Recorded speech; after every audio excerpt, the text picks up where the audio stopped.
you're strangely beholden to your conscience. And in some ways, it operates as an autonomous entity, right? Because you know this, your conscience will call you on things. And you could say, well, my conscience is me. But then I would say, well, if it's you, why the hell don't you get the pesky little thing under control and bend it to your will instead of subordinating yourself to its claims? And then I would say its claims, because I think that you can make a credible case that the voice of conscience within you is very much analogous to the voice of conscience within me, let's say, but also within all people.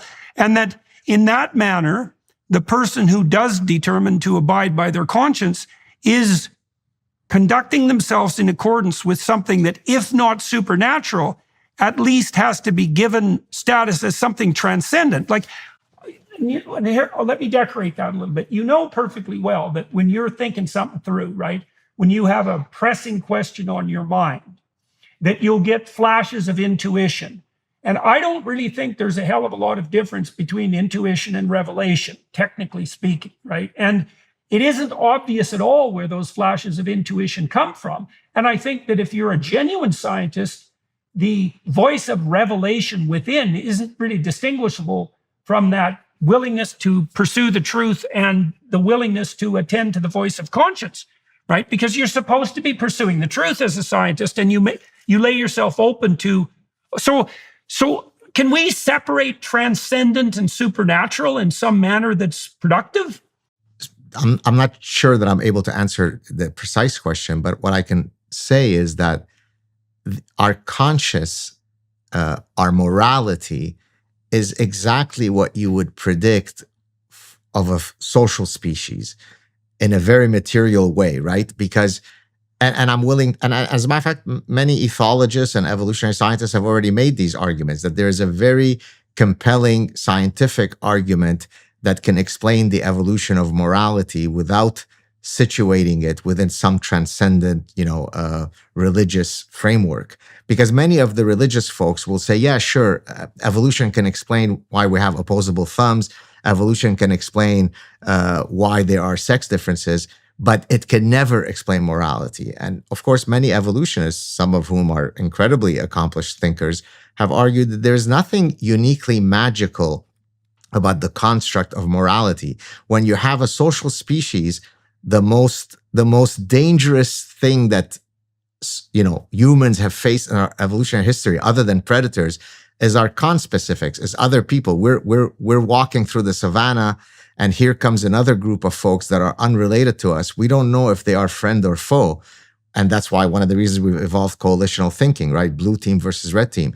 And so it makes perfect sense when you have a non-solitary animal to evolve things like a conscience, things like the emotions of anger, retribution, vengefulness, right? So all of these mechanisms, whether it be morality or our emotional system, can be completely couched in an evolutionary adaptive framework. But again, that said, I think that it makes perfect sense for an animal like us who's developed this big prefrontal cortex, who is regrettably aware of their mortality, to be uniquely intoxicated by religion, because religion offers us the ultimate pill for the most fundamental problem which we face, which is the recognition of our mortality, right? If I have high cholesterol level, and if we agree that, let's say, having bad cholesterol is bad for you, although, of course, that's debated, then I can go see my physician. He can give me a statin, and my cholesterol scores will drop. Unfortunately, there is no pill for my mortality fear other than the religious solution, right? And so to me, as a functional analysis, it makes perfect sense for us to be susceptible to believe in religion. Now, I don't think, and here I'm going to link up to, I saw that you've recently been having some spicy exchanges with Richard Dawkins. I don't think I'm nearly as, I don't exhibit as much animus towards religion as does, let's say, Richard Dawkins. Again, I think because I'm coming from the perspective that there are very clear evolutionary reasons why we evolved to be believers. And so, and oftentimes this assuages some of the anger that the religious folks might feel towards me, because they actually see that I don't have a built-in hatred towards religion. As a matter of fact, just as a side note, it might interest you to know that there are two fundamental ways by which evolutionists can study religion. There is what's called the adaptation approach and the exaptation approach. So maybe I could take a minute or two to address them. The adaptation approach is, why would religion have ever evolved? What survival or mating advantage would be conferred on those who are religious as opposed to those who are not religious? And the top argument that's been proposed is one by David Sloan Wilson, the evolutionary biologist, who actually he wrote a great book called Darwin's Cathedral, which, if you haven't read it, Jordan, I think you'd enjoy it. He uses a group selectionist argument to argue that religious group, as compared to non-religious groups, are going to have greater likelihood of surviving because religion affords you greater cohesion, communality, cooperation. And so that would be one approach to situating an evolutionary understanding of religion. The exaptation approach, many of your viewers may not be familiar with that term. An exaptation is a byproduct of evolution. So for example, if I say, why do humans have the color of the skeleton that they have?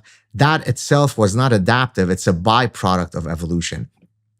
Now, the top guy for the exaptation approach of religion is a evolutionary anthropologist named Pascal Boyer, who basically argued that religion piggybacks on neural systems that evolved for other reasons, and hence it's a byproduct.